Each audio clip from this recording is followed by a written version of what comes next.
Et pour parler des derniers projets en Égypte qui ont été inaugurés par le président de la République, nous avons le plaisir d'accueillir au bout du fil Monsieur Nazim Samna. Vous êtes analyste politique et économique. Bonjour. Bonjour. Alors, le président Abdel Fattah Sisi a inauguré hier l'axe routier du maréchal Fouad Abou Zekri à Alexandrie. Parlez-nous de l'importance de cet axe routier. L'axe routier, il rentre complètement dans la stratégie de l'État de développer l'infrastructure routière en Égypte. Donc là, c'est un axe important parce qu'il il relie, on va dire, le delta vers la partie côte nord et il permet de combler un vide. Voilà.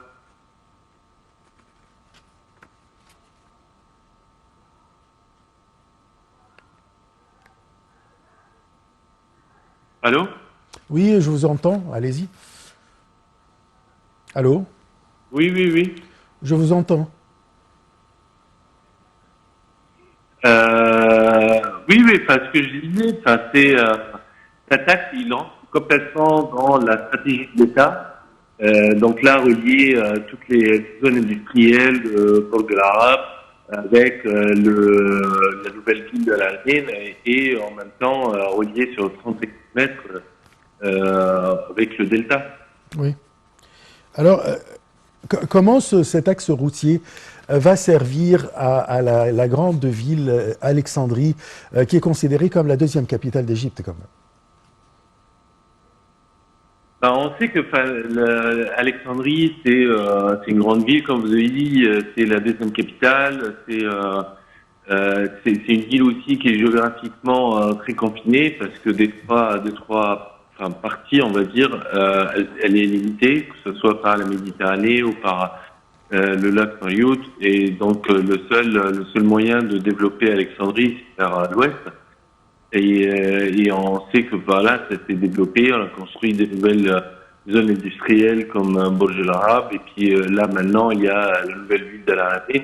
Donc le fait de développer cet axe, ça va permettre de donner une sorte d'air pour toutes les entreprises et la population d'Alexandrie pour qu'ils puissent travailler dans les usines et les zones industrielles de Borg El Arab et pouvoir entrer à Alexandrie avec un temps plus, on va dire, plus court. Donc économiser du temps pour les populations et pour les entreprises. Parfait. Il y a de grands projets d'investissement sur la côte nord, si on parle de la région de l'Alamein, par exemple. Est-ce que cet axe va faciliter le déplacement des gens vers ces régions, ou bien vers la côte nord? La côte nord, ça fait partie des priorités de l'État. On voit tous les investissements qui ont été investis à la Méne tout autour. On voit qu'il n'y a pas juste des nouvelles villes, des campagnes qui sont au bord de la mer pour les habitants qu'ils puissent passer l'été, mais on parle de vraies villes avec des activités, avec des services tout au long de l'année et ou aussi des infrastructures hôtelières plus développées qu'auparavant pour attirer des touristes étrangers. C'est une terre qui est inexploitée aujourd'hui. C'est aussi une terre qui peut devenir terre agricole avec le développement du nouveau État. Donc le fait d'avoir tous ces développements, tous ces investissements, ils ont besoin aussi de routes pour les servir, pour pouvoir transporter à la fois les personnes et les marchandises. Oui. Si on parle maintenant des réseaux routiers en général qui ont été établis ces dernières années, comment ça va servir vraiment les zones industrielles, si on parle par exemple de la zone industrielle du canal de Suez, et de l'autre côté, il y a d'autres zones industrielles. Alors comment vraiment cette zone, ces projets routiers vont aider? C'est immédiat. Hein. Là, vous avez un accès facile à une usine, entre une usine et un port et comme celui de Suez de Port Saïd. Oui. Donc on voit que ça facilite l'export des marchandises. On voit aussi qu'il y a un besoin d'attirer la main-d'œuvre. Donc cette main-d'œuvre, pour qu'elle puisse se déplacer et venir, il faut un temps de transport qui soit, on va dire, le plus limité possible. Pour que les ouvriers eux-mêmes soient plus productifs. Donc le fait d'utiliser des routes mieux maintenues, rapides, ça va permettre de réduire le temps de transport et aussi attirer une main-d'œuvre on va dire, de parties plus larges. Hein, et on sait que les poches de population denses sont plus au niveau du centre de Delta que vers le canal de Suez. Donc, pour attirer cette population vers la zone industrielle du canal de Suez, ils ont besoin aussi de routes praticables, rapides. Il y a tous ces points-là. C'est la proximité avec les fournisseurs. Il y a bien sûr pour chaque entreprise aussi des fournisseurs. Et le fait d'être proche de ces fournisseurs en ayant des routes rapides, c'est aussi un avantage qui permettra de développer la zone économique de Suez. Ouais.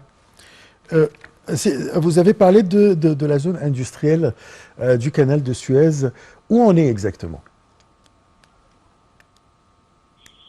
Ben c'est un projet continu. Je veux dire, la surface elle-même, elle est quand même très très large. Aujourd'hui, le gouvernement il lance des appels avec le gouvernement. Donc il y a une zone russe, une zone chinoise, une zone polonaise et ils signent des accords. Donc ensuite, on va dire au secteur privé de ces pays d'investir et d'exploiter les avantages qui sont alloués par la zone économique de Suez. Donc ça, on voit qu'il y a quand même, si on compare avec le reste de l'Égypte, une concentration industrielle au niveau du canal du Suez. C'est vrai que ces dernières années, à cause des phénomènes, à cause de la pandémie, à cause de plein de choses, le développement a été moins rapide. Mais il y a toujours une priorité qui est donnée à cette zone par le gouvernement. Après, peut-être que les difficultés économiques actuelles de l'Égypte rendent, on va dire, impactent négativement les décisions d'investissement dans la zone spécifique de canal de Suez. Mais on va dire oui, après un an, quand les difficultés économiques de l'Égypte seront résorbées, les investissements dans cette zone seront favorisés. Parfait. Là, vous avez parlé des infrastructures, des axes routiers, comment on a ajouté des dizaines, peut-être des centaines de kilomètres des routes. Là, les moyens de transport, comment l'Égypte se dirige vers l'évolution des moyens de transport? Ça entre toujours dans l'infrastructure. Hein. C'est vrai que l'Égypte, c'était le deuxième pays au monde à avoir une ligne de chemin de fer entre le Caire et Alexandrie.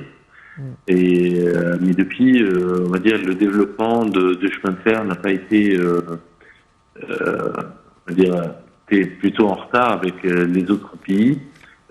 Et ce qu'on a fait, ce que l'Égypte a fait ces dernières années, c'est pour pouvoir combler un petit peu ce retard.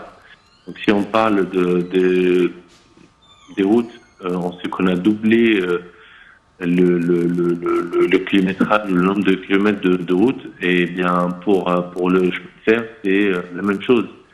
Et on sait que en Europe, en tout cas, ça a été un axe phénoménal de développement d'avoir les chemins de fer, parce que pour le transport des marchandises, les personnes, etc., c'est le moyen le moins cher. C'est le moins cher. Et donc, une entreprise, elle peut s'installer n'importe quel endroit en Europe et elle sait qu'elle peut avoir accès on va dire, à ses clients, que ce soit dans les aéroports, dans les ports, rapidement grâce au train. Et un prix, on va dire, modéré. Et ça augmente la compétitivité de ces entreprises. Et en plus, à chaque fois qu'il y a un axe, une ligne de chemin de fer, il y a un développement de toute la zone qui l'entoure, avec un développement de services, avec trafic de personnes, avec un développement aussi immobilier. Et on sait que en Égypte, il y a une surface très limitée qui est exploitée, qui est peut-être estimée à 8% aujourd'hui. Et le reste n'est pas du tout exploité. D'une part à cause de manque de population, mais surtout à cause de manque d'infrastructures routières. Tout à fait. Je vous remercie beaucoup, Monsieur Nadim Samna. Je vous remercie beaucoup pour toutes ces explications concernant les projets qui sont établis en Égypte ces derniers temps, et durant les dernières années. Et c'est la fin de notre émission. Je vous remercie beaucoup. Très, très bonne journée. Au revoir.